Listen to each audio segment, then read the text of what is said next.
Hey guys, assalamualaikum and welcome again sa Amar TV. So pag-uusapan natin ngayon ay kung paano natin i-check yung ating pag-ibig savings. So paano nga ba? So first, dapat mag-install tayo ng eGov.ph. So punta lang tayo sa ating Play Store and then install lang natin. And then next, i-open lang natin. So kailangan meron na tayong account dito. So madali lang yan mag-register. Ilalagay lang natin yung details natin. Okay, so ayan, mag-sign in lang tayo. Okay. So ayan. So meron na tayong account. And then ngayon, ang hahanapin natin dito is yung pag-ibig. Okay, so dito tayo sa baba. So meron ditong suggested eGov PH services. So hanapin natin dito yung pag-ibig. So ayan. I-open natin yan.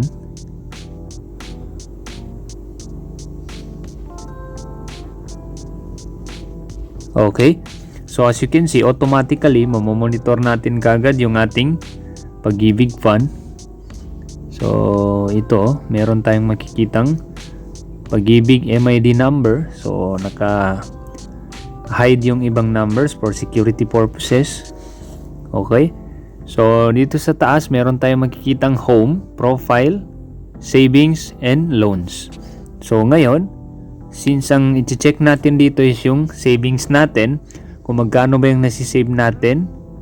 Okay? So as you can see, yung employer ko dito is DM Conzunzi. So nung nasa Manila pa ako, nung nag-apply ako doon, so ito yung nagamit ko na pag-ibig MID number. So yan yung nakaregister dun sa DMCI na pag-ibig MID number. So kada magsisweldo ako guys, so automatically makakasave tayo.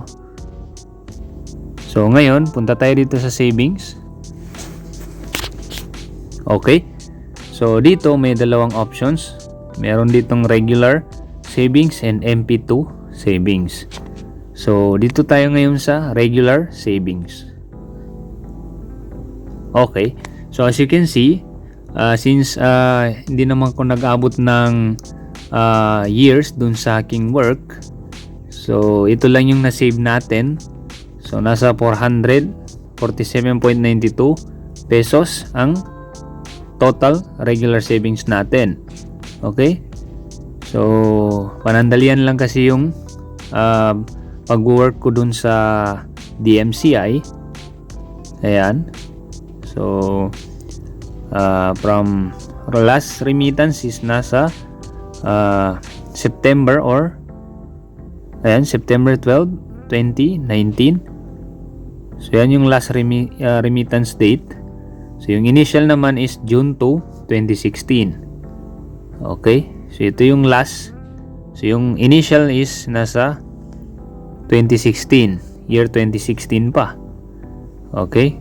So ayan. Then dito, enter year. Pwede natin i-enter yung year para makita natin yung total regular savings natin per year. Okay? So ayan. So ito lang yung naipon natin since 2016 to 2019. Okay? So ganun lang kadali para makita natin yung ating total regular savings sa ating pag-ibig fund. So I hope nakatulong ito sa inyo. Thanks for watching and don't forget to subscribe to Amar TV for the latest videos na aking i-upload. Sukran and wassalam.